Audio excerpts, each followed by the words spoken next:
Right. Go. I heard it click. Good evening, everyone. Welcome to Economic Development Committee, September 6th, 2023 edition. We're going to go ahead and call this meeting to order at 6:07 p.m. Please stand for the Pledge of Allegiance. I pledge allegiance to the flag of the United States of America and to the republic for which it stands, one nation, under God, indivisible, with liberty and justice for all.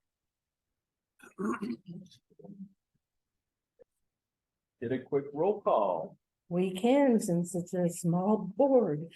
Chair Lawson, Present. Vice Chair Barron, Present. Lisa Butler, Jacqueline Hunt, and Michael said he would try and join us online if possible, so I'll keep an eye out for him. All right. Any public comments submitted ahead of time via mail, email, Nothing ahead of time. anything this evening?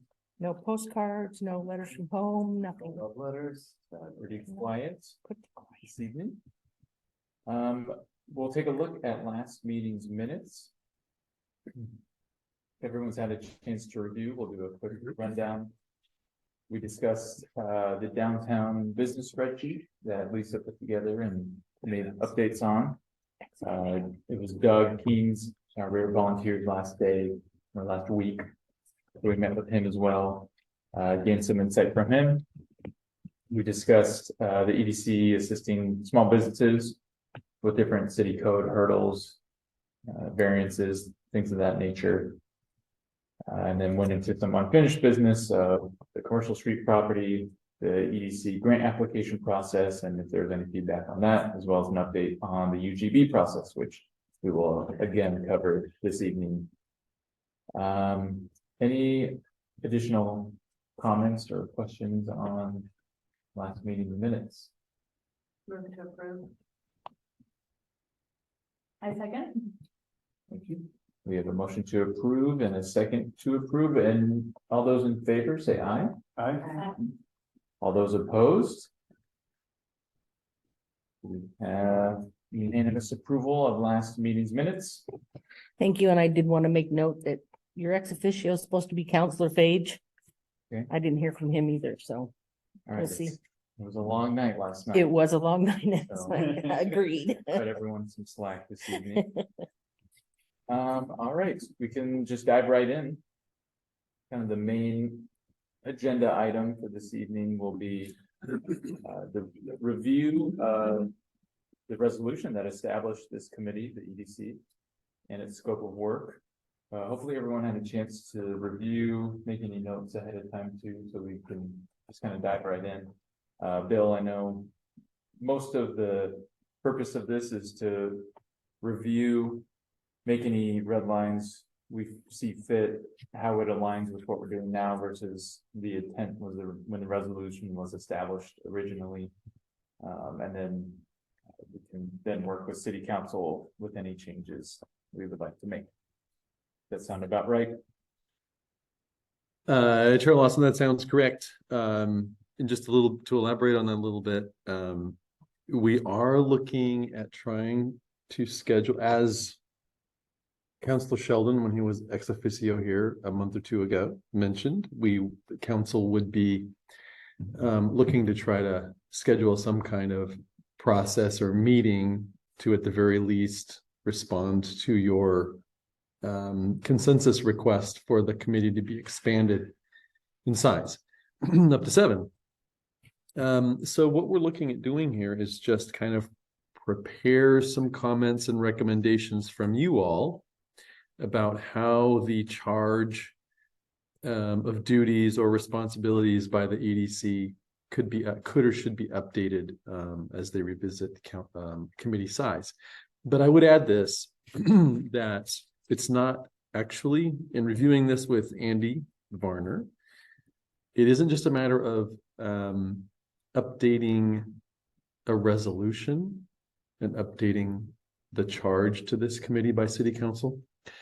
But as it turns out, the EDC is the only ongoing non-ad hoc committee at the city that isn't enshrined in ordinance. The other committees that are standing are in ordinance. Now, if you look up I don't have it in front of me, it's on my laptop. We don't have to do it. But if you look at the city's code, all of the other committees actually have a chapter, a section, and it basically includes the very same content that's in the resolution that authorized you all.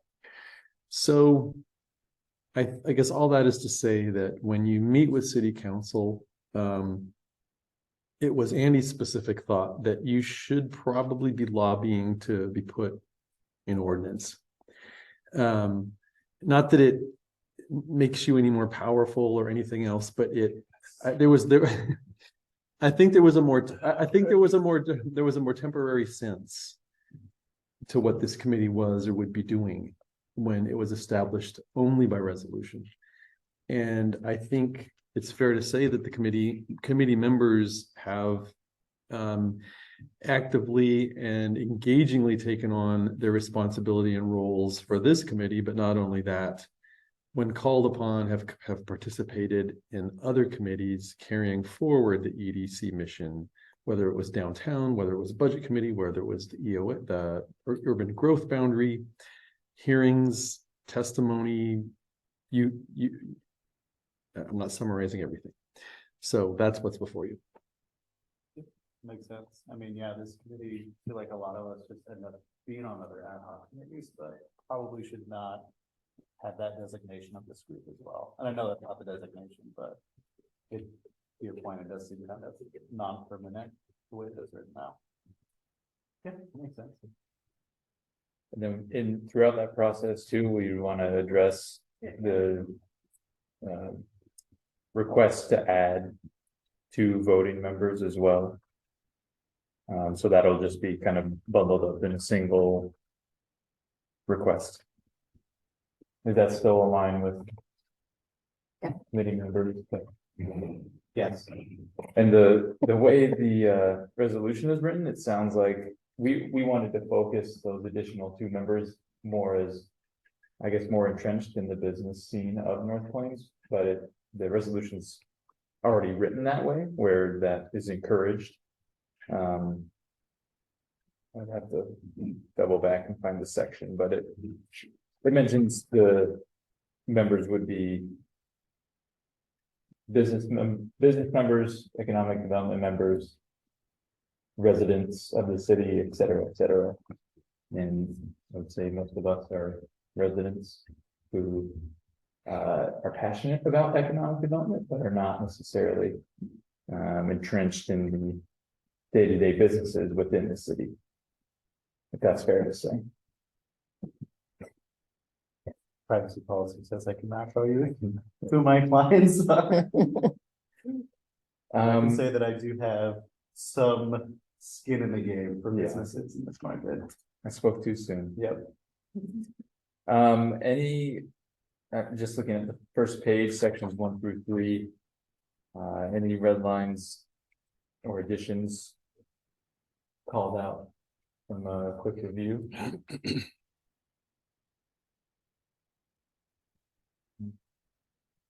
Section 2, we would move from comprised of 5 to 7 voting members.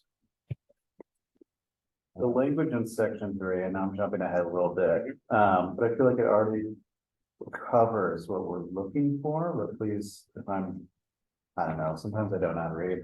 It says the committee shall be comprised of representatives from North Plains business community, North Plains residents, and there's a comma there, or property owners, and other individuals with professional or volunteer experience in the area of economic development, either in North Plains or elsewhere. So there's really no comment there that says that they have to, like, it's so open and broad. I think it already covers what we're looking for. It just comes on this committee to go out and recruit what we're looking for, which is, I feel like we got a lot of the other items covered, but we want someone that has a business here or a business presence within this market. The first 5 members, one of them did not live in the city, actually lived between Cornelius and Forest Grove.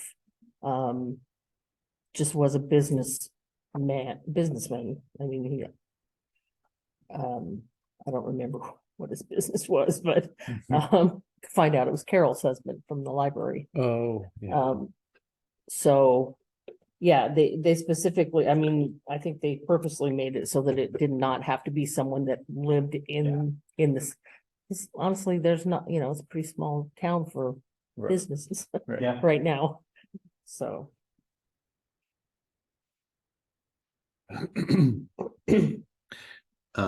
Just to kind of elaborate on that, in full disclosure, I sit as an economic development consultant on the City of Cornelius Economic Development Committee.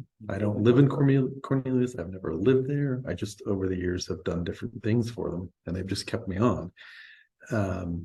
So I would agree that there's plenty of breadth to the description. If anything, you might consider the Planning Commission, Lori. What are the residency requirements? Are there any? Yes, so there can only be two non-residents.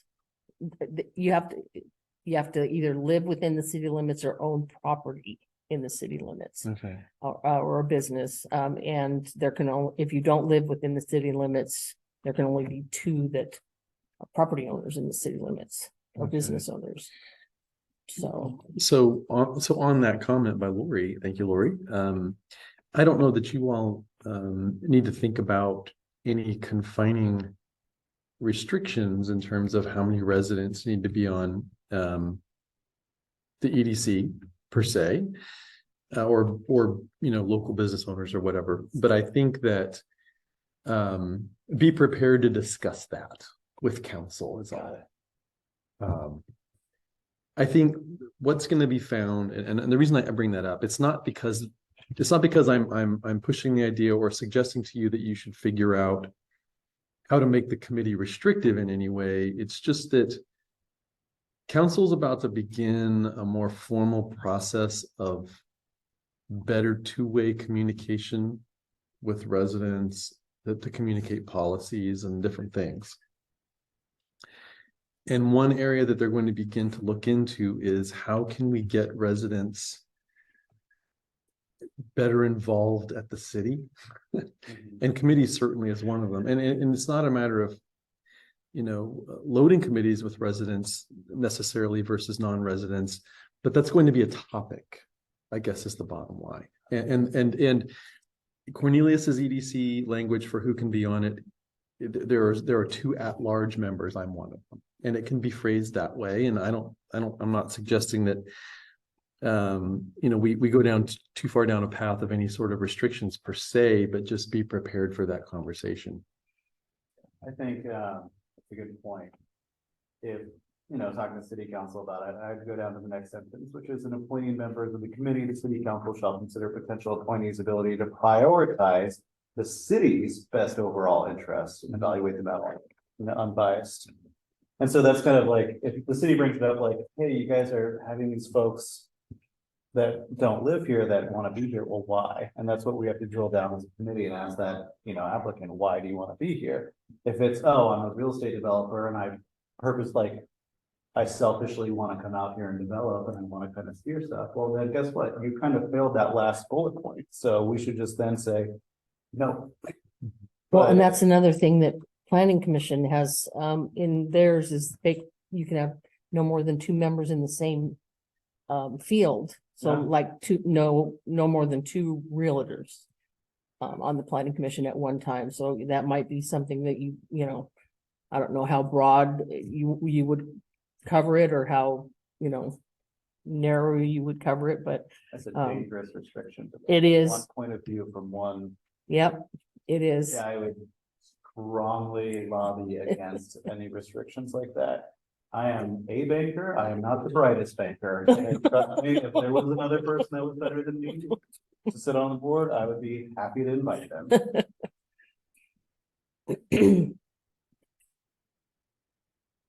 And is this something that you would want to put term limits on at this point? Yeah. It has been a discussion with That's all the boards. a great question. I think what you all are gonna be working on here are recommendations from your point of view, from your collective point of view, and so that's something to discuss. I know that on certain other committees, there's consternation about the fact that there aren't term limits.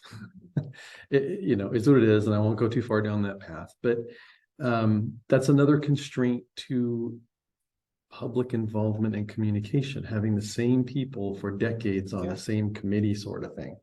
See that problem. So, you know, so if you proactively discuss that when the time comes with council, I think they'll appreciate that, frankly, you know, that you thought about it. Is there any thought on what would be an appropriate term limit on some of these committees? You know, honestly, no, I mean, it could be a matter of, you could be on a committee, maybe it's a matter of you could be on a committee for however long you wanted, but you could only lead it for two 4-year terms at most, or, you know, that sort of thing. Like there's some kind of circulation of leadership and participation. There's different options of doing it, and I think that might be something that would be staff research for you and city council to kind of come up with, hey, what are other cities doing? That's kind of one of those questions, but the idea that there would be some kind of you know, conditions on how long. Yeah, I think this group would be happy to discuss that and look into that, just for the sake of like helping set a precedent for other committees and getting some consistency throughout the city with various committees and commissions and whatnot. Never think Eric should go away, but I would say. We're gonna set an example of what I think is incredible. He is a leader, and sometimes leaders just have to be sacrificed, so. That's fair. Right. On the topic of new section 2, no compensation. Can we revisit that? For the record, this fiscal year, the mayor of North Plains, for the first time ever, has gotten a very small stipend. First time ever. Big things happening. Mhm. Okay, so that's definitely an area I think we should discuss as well. And we can, to Bill's point, you know, do some research on what other, you know, Forest Grove, Cornelius. That's easy information for me to get through my city recorder group. Oh, It's Sweet. Very easy to get. like it does seem relatively easy to get, but it seems like an important thing to request of the city. right. Because to your point, we'd like to see it in practice, so we'd like them to research, consider it, and give us back the practice that they think is Yeah. appropriate.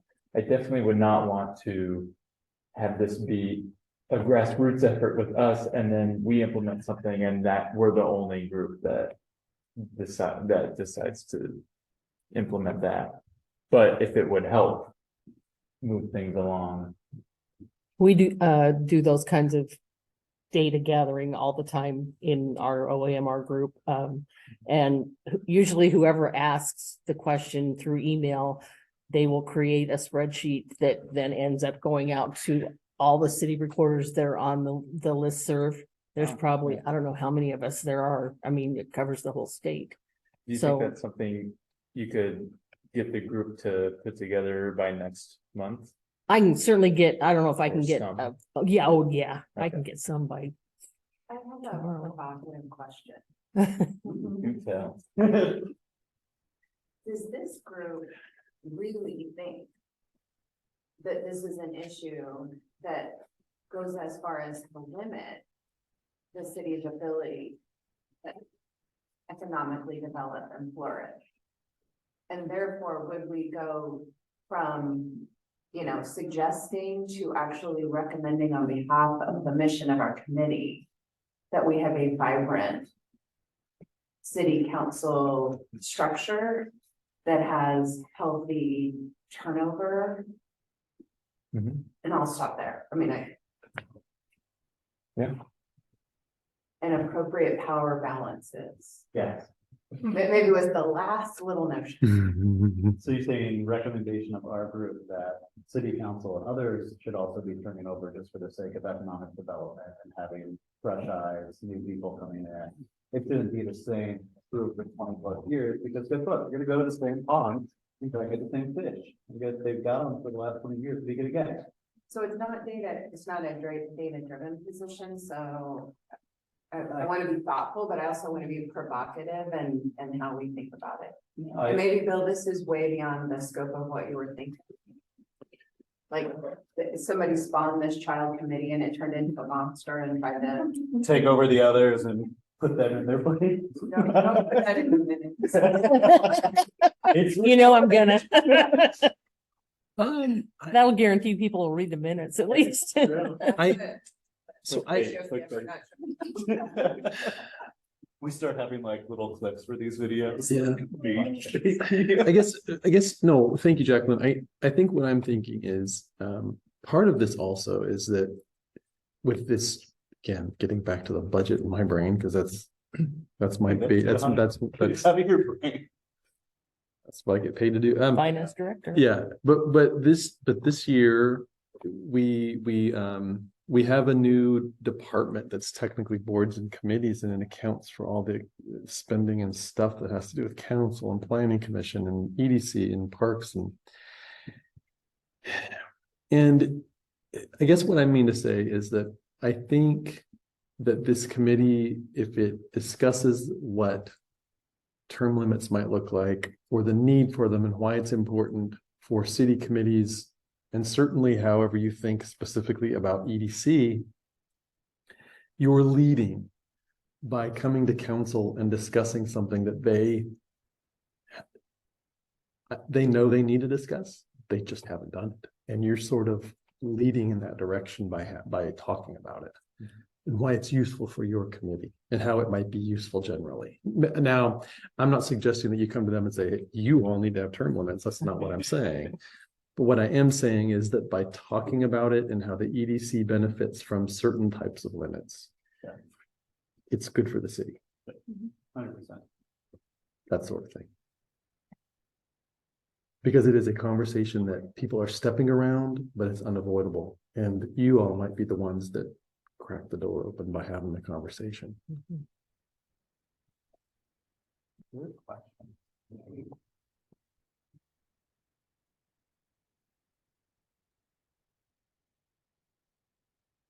Section 4 has probably the most meat in terms of our scope.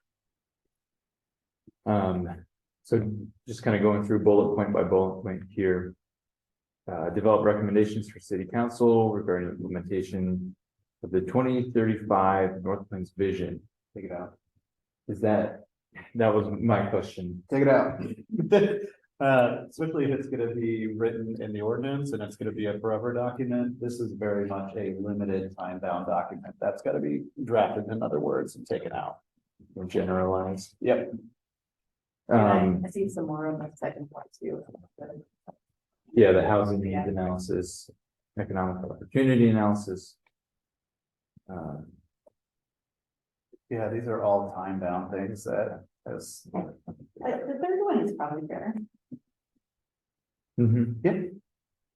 Working relationships with other local and regional government agencies. Next one down is just as good.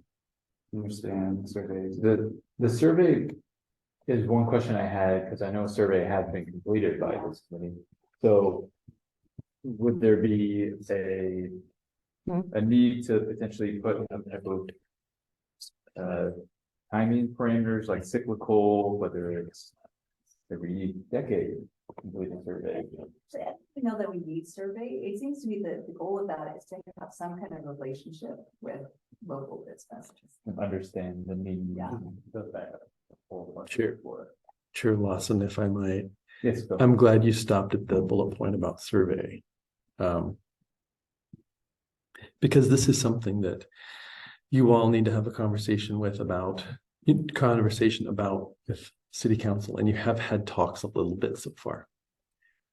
The North Plains Chamber of Commerce does a somewhat regular annual survey. So in a way, this bullet point is redundant. But that brings up the greater point of what should this EDC be doing? And how is it redundant, or how is North Plains Chamber redundant with what you all are doing? So I guess what I'm saying is, You don't That's- wanna be a that's- second chamber. well, you don't want to be a second chamber, but then again, I don't mean, don't take this the wrong way. What is the chamber doing or not doing that this committee should be doing? And so relationship, roles and relationship with the chamber, I would encourage that as a conversation, a part of your conversation. I mean, yeah, so, I mean, Chris gets it. Chris has plenty of experience with other chambers of commerce and other cities, so. But like, one could just say, strike that entire bullet point, the chamber does it, well. So. Yeah. You know what I mean? Oh, yeah. Identify general standards and criteria typically used by businesses when evaluating future facility siting options. Somewhat along the path that we've been focusing on with downtown database. Compare those standards and criteria with current conditions in our plans, as well as potential barriers, develop recommendations to address any security.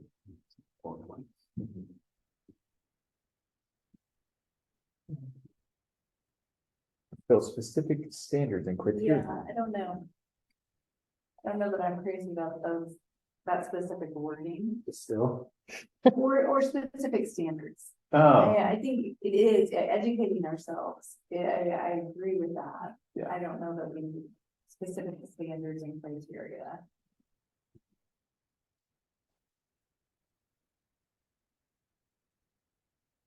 So. The economic opportunities analysis that we adopted that informs the employment land need in the new urban growth boundary expansion.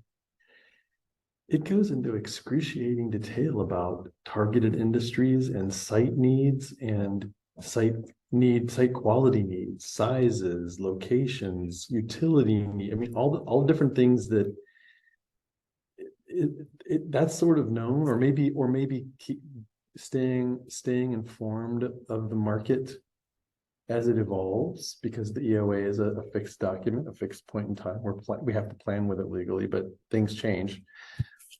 For instance, we didn't find much demand for industrial development from agriculture, from value-added agriculture. Maybe some food manufacturing, but not a ton of it. It really was supply chain to the Hillsborough area economy that has run out of space in Hillsborough and is looking to expand elsewhere. That was like a key thing in a number of different industries, but food, value-added ag was not a big thing. But last night at the hearing, the first person to step up and testify in favor of the UGB expansion was a representative of the Portland Fruit Company, who are looking for 20 acres to get out of Central East Side Portland and be near a freeway on the west side. And he basically all but said, I'm waiting for this UGB expansion so I can move my company to 20 acres in the city. Portland Fruit Company. sweet. Out of the blue. Out of the blue. We hadn't heard from him before through all this process. It's like, where have you been? Yeah, Right. yeah. Exactly. Glad you're So- here now. So Stay. our analysis for, our EOA didn't identify that, didn't see, talk to industry experts and looked at the economy and blah, blah, blah. And that didn't come up much at all. So, all of that is to say that we perhaps your role is staying involved in gathering more info and informing the city of changing conditions and that sort of thing. Anyway, just putting that out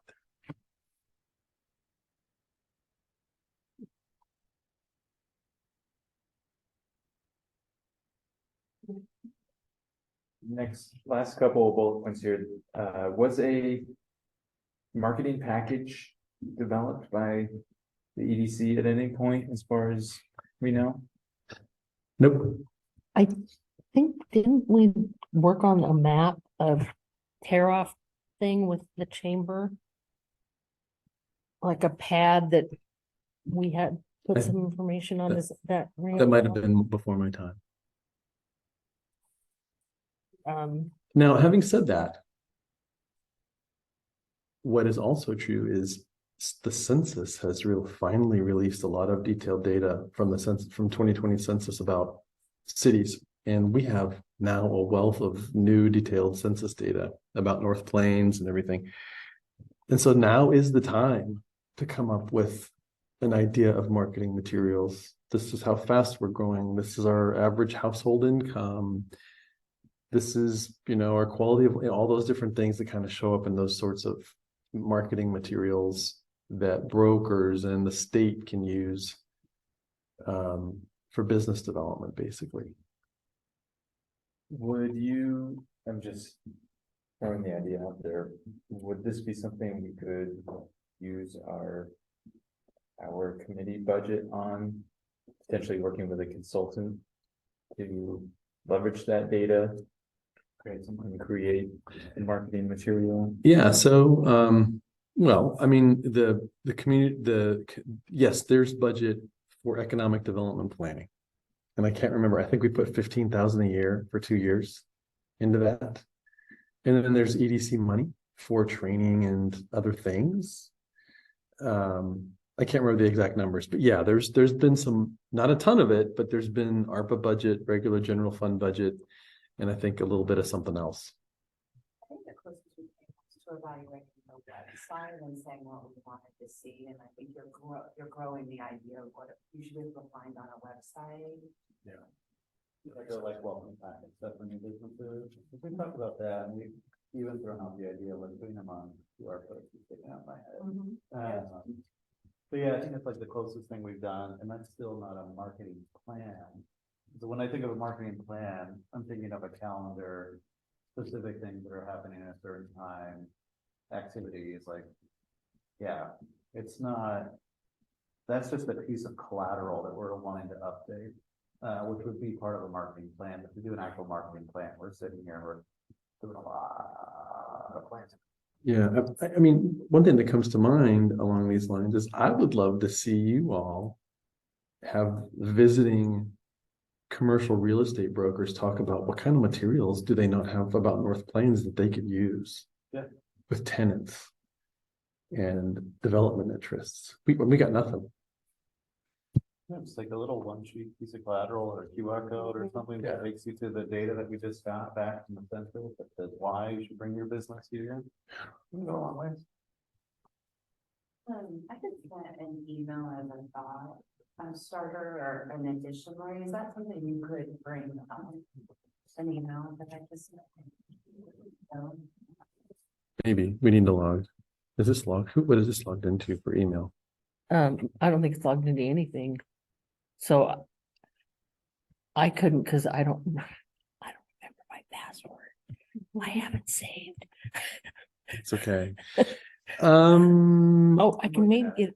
Can we get it on this? I guess I don't think we can get it on this screen. We just, okay. So late August, we just switched over to a first ever To a nightmare. IT firm.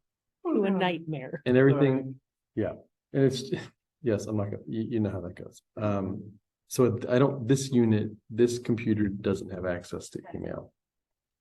So it's just it's a little bit longer list, it's a little bit generic, it hits on some of the things I think we've done. Okay. That I really have thought of at the beginning, like zoning guidance. That have come up. Incentive programs, et cetera, so Yeah. No, I think you have a lot of good stuff. Yeah. Like a lot.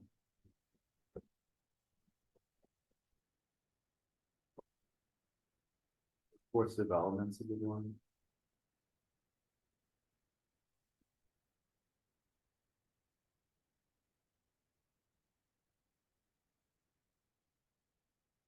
When we get the new website, does it Sustainability and quality of life, give us an could opportunity even to? tie into term. I would think so. I think Quality. a lot of it is fair game to redo. Like Is that kind of on the back burner again right now? I think they're just working. I think they're just working through formalizing the how the pages look, the structure, and then I think so. At least, I think initial like feedback on what we would wanna keep cut. Was there a city council, under the assumption that we would be meeting with them at a specific time to discuss the resolution? At this point, the month of October. Okay. As a work session, not a specific date, but just a target for October. So would we need a polished document? Revision? Resolution revision? I think, I mean, potentially, I guess it would need to be somewhere between what, I wouldn't walk in saying, okay, this is what your new resolution needs to be. Right. I think what you could do though is walk in with something kind of a soft version of that. We've kind of, we had this discussion about, what the resolution says now. We kind of talked about some improvements we think are needed and just how the city and things have changed here. Here's what we recommend you consider be modifications and improvements to the charge of the EDC on top of the EDC being put in ordinance. So something along those lines. Well, Jeff, on something I like about the email you sent is they're broad categories rather than specific to a certain kind of thing. Yeah. So there's a lot of openness to what we can do within the category.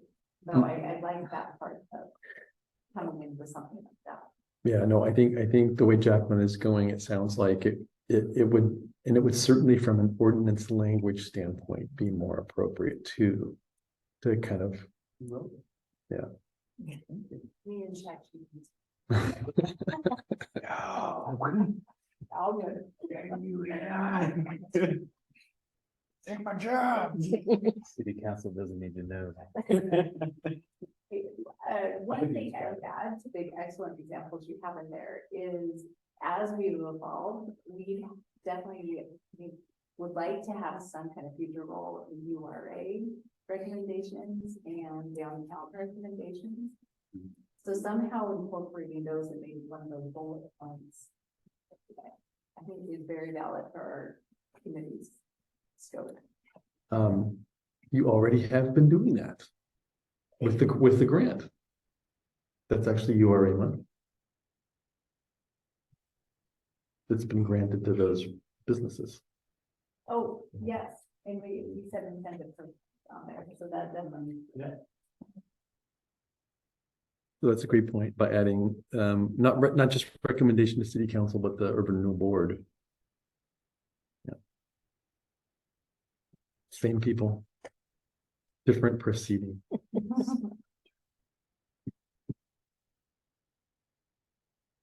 And then the last bullet, just keeping it very open-ended. All other duties of Take other tasks. Yeah, the first bunch cleaned did windows for them and raked leaves, and it was, covered a lot of things, so. Resolution. Gotta do it. All right, any other questions or additions? I kind of like the idea of what Jacqueline sent, essentially taking this, making some revisions like the 5 to 7. And making a guiding principle, like guiding activities, which is what she's got. instead of specific. So like section 4 would be guiding principles. Yeah, what Jacqueline put together, is pretty much strip out 4 and then replace it with what he put together.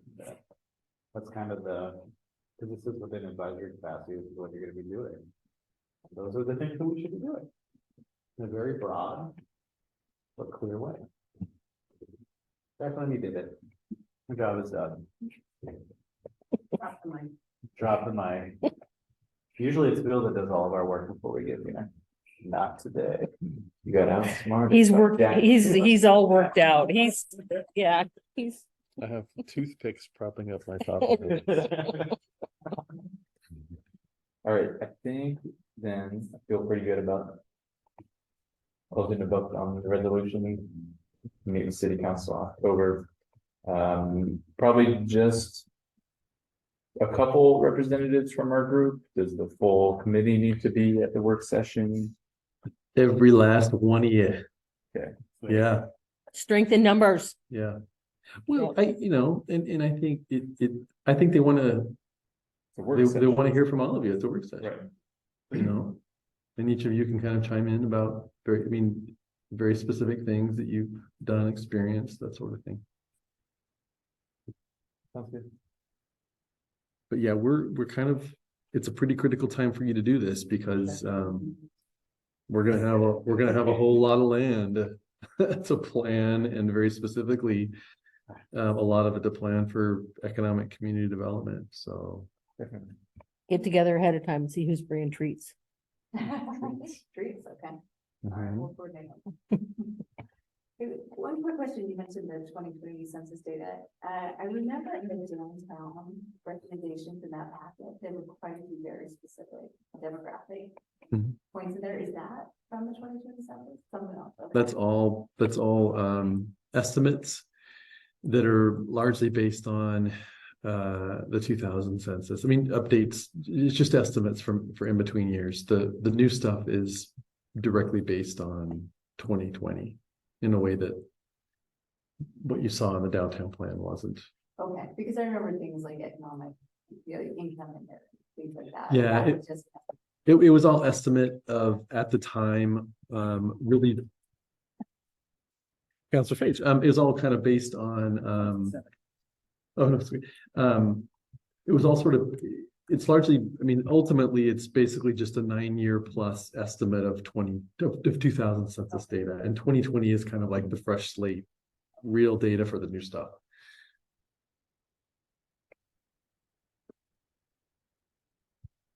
All right, any other questions? Move on.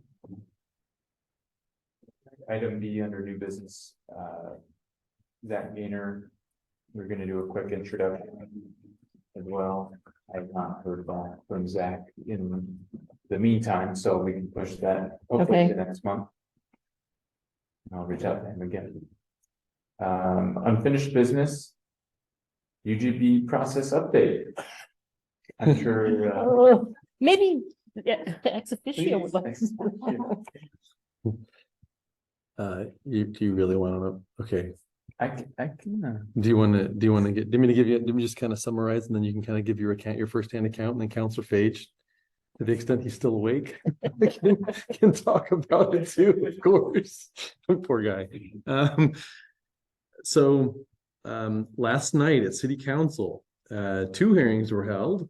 The first one was a much shorter hearing for council to decide whether or not to adopt the new housing needs analysis to inform the urban growth boundary expansion, and council voted yes. So that was first reading, and it's an ordinance, so there'll be another reading in a couple of weeks. The much longer hearing, the second one, was about the urban growth boundary expansion. That hearing went till a little, just 11-ish. It was a long one, lots of comments. But ultimately, council voted 6-1 in favor of the urban growth boundary expansion. So that was the first reading, and the second hearing was closed, so we're not taking any more letters or comment. And so the second reading will be in a couple of weeks, and then that officially kicks the can to the county. What is the vote requirement? Is it Majority, majority? Okay, cool. Mhm. Sweet. You said to the county next? Washington County. Really? And then they get to have 11 o'clock. Yes. We'll see. We have, in the middle of September right now, we have scheduled 2 days in a row, a work session with the board. And then the following day, a work session with the County Planning Commission. And then in October, I think second Wednesday, I think we actually have a hearing before the Washington County Planning Commission. And then I believe November 27th, assuming that the Planning Commission gets through it in one hearing, the board will hear this on I believe November 27th. And if they get through it in one hearing, or if they don't, I believe December 5th is the second potential hearing of this. So we're looking at the board, we're looking at the process being done with the county by no later than the first week of December.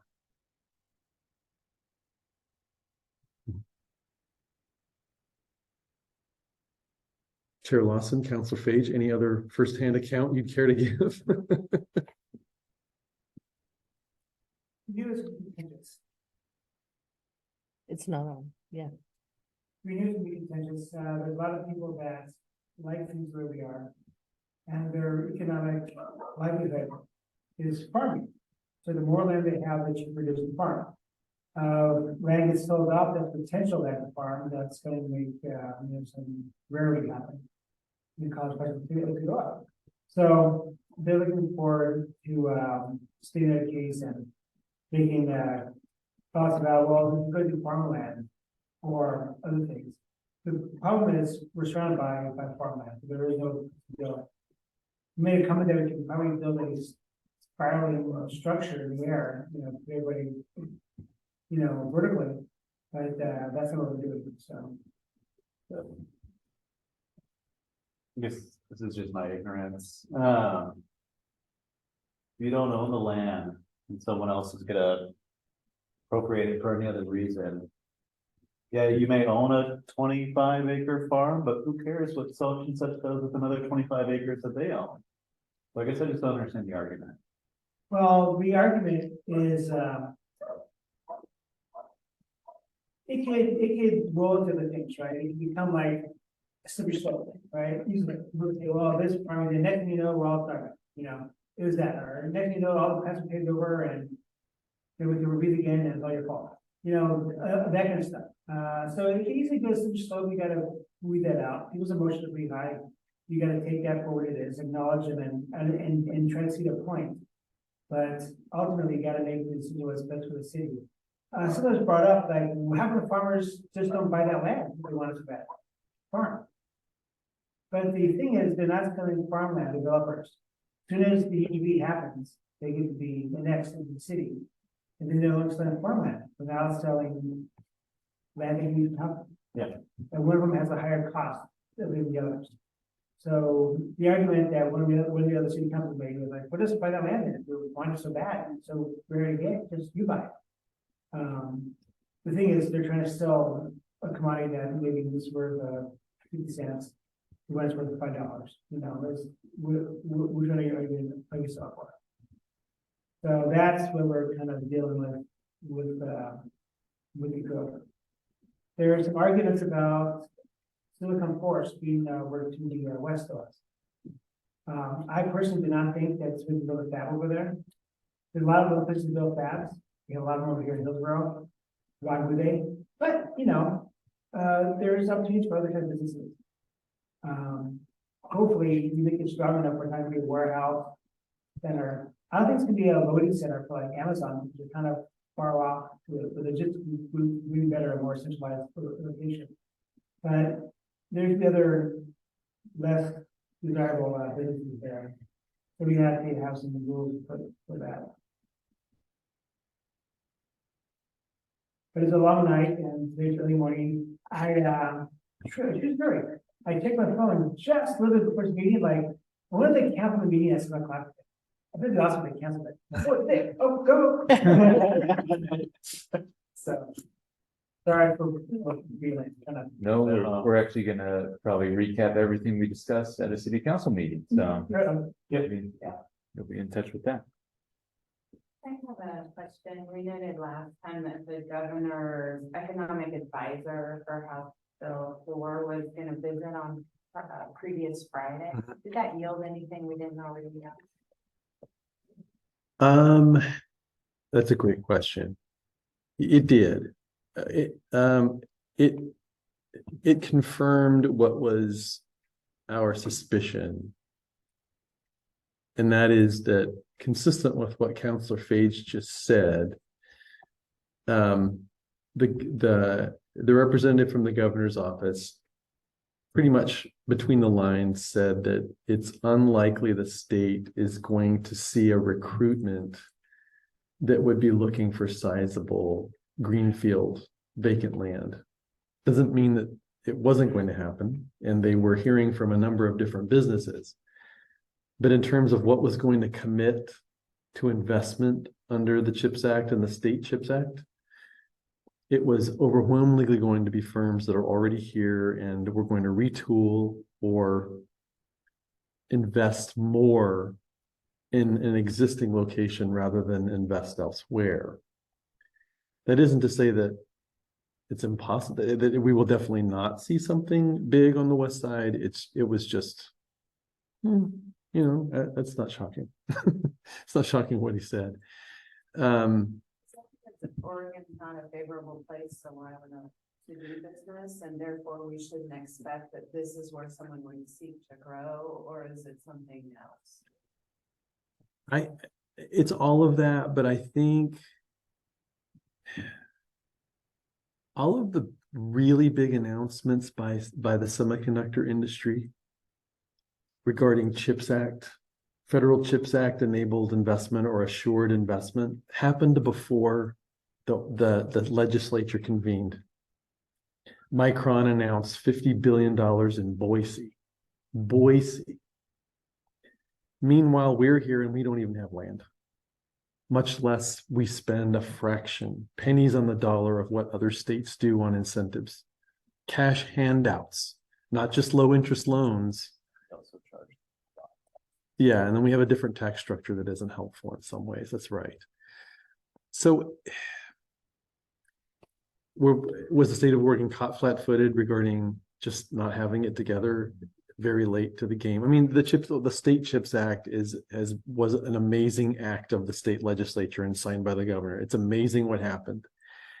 But if you look at what other states have been doing, what they've made available, and them being much earlier in the game with all of that. Yeah. Yeah, the way I see it is it's very capital intense. It takes a lot of work, and it takes a lot of machines. And you'd want to spread the factories out more than having a hub every year.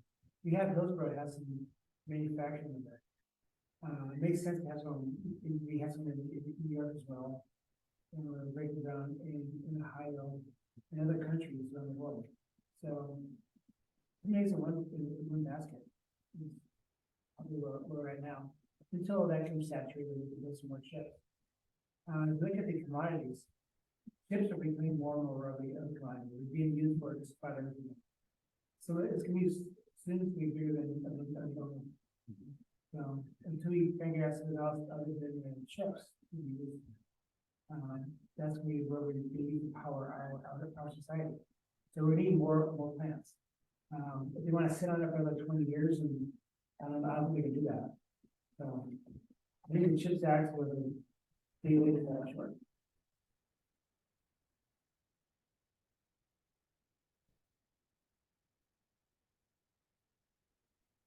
Any other questions?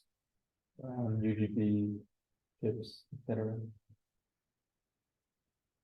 You can touch base.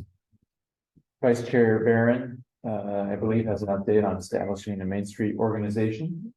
Yes. So Doug, before he left, sad that he's gone, okay, awesome. Was able to pull together a group of bylaws from other Main Street businesses throughout the state of Oregon. So he reached out to his contact, grabbed all those bylaws. That's been an easy project. It's pretty much cut and paste because there's not a lot of differences. One of the challenges we're going to have is identifying who is going to lead this organization. That is honestly the biggest hurdle because file with the state, get the IRS. Bylaws have to be adopted before we can go ahead and move to the IRS to get 501c3 status, because that's going to be one of the items that they're going to want to look at is the adopted bylaws. I can't adopt bylaws if I don't have a governing body, and I'm not going to be said governing body. So really the biggest project, I mean, all of the legal stuff is the easiest thing to do. The biggest hurdle that we have with establishing a Main Street organization is identifying someone to lead that organization, whether it be volunteer-based, requesting additional funding from the city, possibly for a very minor part-time person to be on as an executive director, because that's what other Main Street organizations throughout just our local area. I know EJ over at Hillsborough Main Street. I mean, she's full-time, but again, that's Hillsborough. In order to get this off the ground, that's the biggest hurdle. All this administrative stuff is easy, it's done. At this point, I'm literally just sitting here and just saying, okay, I can't submit anything to the IRS until bylaws are adopted and the governing body has been identified. Because no 501c3 status can be established. So I will just be very blunt, this group, I am very saturated and I do not have the bandwidth to step into something else. We need to look for someone that's a local leader that is invested in the commercial street, that is wanting to kind of lead that charge, whether it be someone even at the chamber that maybe wants to break out and have a little bit more of a hyper focus on that area, maybe it is the chamber. But that is the biggest hurdle that we have right now with establishing this. It's not drawing up bylaws, it's not EIN numbers, all that stuff takes 10 seconds. It is identifying, it's now that I have a rough draft of bylaws, who's a governing body for them to adopt. And so that's really the challenge that we have right now, is we need to find that person or people, and the board will also have to be established. And so it's not only finding the person to lead, but then it's also finding another group of 7-ish volunteers to be the board for that group as well. So thank you very much. That, even though you say it's doesn't take very long, that's still. Copy and paste is my friend when there's many things to it. Well, but sifting through many things and copying, pasting down to something appropriate does take time and patience. So thank you. I guess what I would say is, it was inevitable that we were going to run into this. We're kind of having on process in that we don't have a grassroots downtown area group of businesses or business person who's leading the charge saying, dadgummit, we need to do something to improve downtown. Nobody stepped forward to do that, frankly. So it's kind of weird. And we have a city council that certainly supports the idea of downtown revitalizing. We have a downtown plan they just adopted, but we just don't have anybody downtown that stepped forward. Yeah, I mean, so I guess what I would suggest to this body is maybe when you do meet with city council, I don't think the full hour is going to be taken up by talking resolution. Maybe this is also discussed. Yeah. Because I think Councilor Fage is right. And you even suggested it, Chris. Chamber is extremely appropriate to talk to about this. But there's room for conversation about that, certainly with council, because you've put in the work. I mean, you've teed it up. Well, it can be a body that is governed by the Chamber of Commerce. There's no reason why it can't be. I mean, so when I was in my previous life, as you already mentioned, in the Chamber world, the Forest Grove Cornelius Chamber of Commerce was also the tourism arm for the city of Forest Grove. It was a contract that was awarded, but it was essentially a separate entity. Like we had to set up a separate account, we had to set up everything, but it was the tourism of Forest Grove. And so there's ways that we can structure it. And we go to the chamber and we say, hey, we think you would be the best people to run with this. Then it's just a matter of changing the bylaws to show that the governing body of that is essentially the chamber, it's the parent company, with this being the sub company. And so it just takes, if they say yes, then I go back and I tweak some things in the bylaws, send those over to them, they adopt them, and then we go on from that. Yeah, no, that's perfect. I guess so. I think, moreover, you're ready to suggest options to council, because I mean, Councilor Sheldon, of course, is leadership at the chamber, and so that'll be, yeah. So I think I would just suggest that's a very definite part of your conversation when the time comes. Yeah. Cool. Yeah. And I would also be willing to entertain our lawyer going over and make sure that it's done. Yeah. For you guys, just on the city time, right? We did that for the parks, specifically, we use a federal agency for that. So this way, is that right? Yeah, but We're thinking of like, okay, because you have very little. you all settle on that. Yeah, so we did that for the parks, this way they get the nonprofit status, and the volunteer hours, specifically for Intel, Nike, all those guys. Yeah. Could roll the money into that. So that's what we did, and also for like people volunteering time and money. Park benches and various things for the parks. We tax over for. So, we authorized the city council for the attorney. To do a little pro, well, covered by the city. Yeah. For it, so that we do the charge. So we have that to make sure people like. Yeah, no, I'd just say when we go for city, we just bring those as well. Mhm. Just say, hey, this is kind of the steps that we're at. We have X, Y, and Z done. We need the attorney reviewed. We need. We also need to help finding the appropriate people to lead this charge. We kind of teed it up and it's sitting there in front of you and now run with it. Mhm. So, sweet. Thanks, Chris.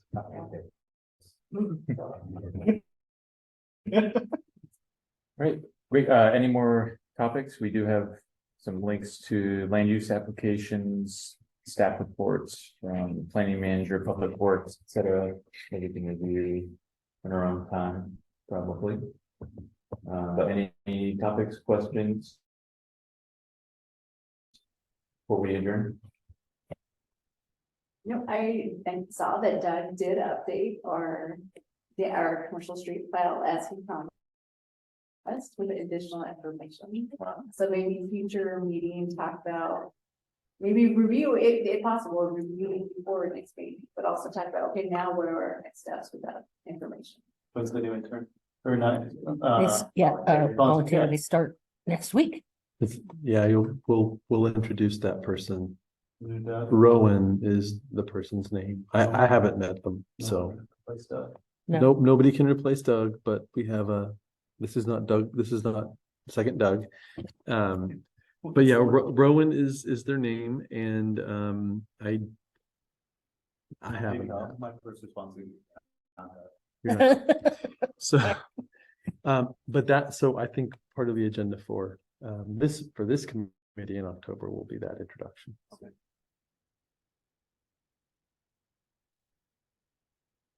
Bill, Lori, ex officio, Councilor Page, we appreciate your time. The past few weeks and patience with, with community members, explaining things to all members. So thank you. If no one else has anything to discuss, we can go ahead and adjourn this meeting, 7:09 PM. Yeah, well.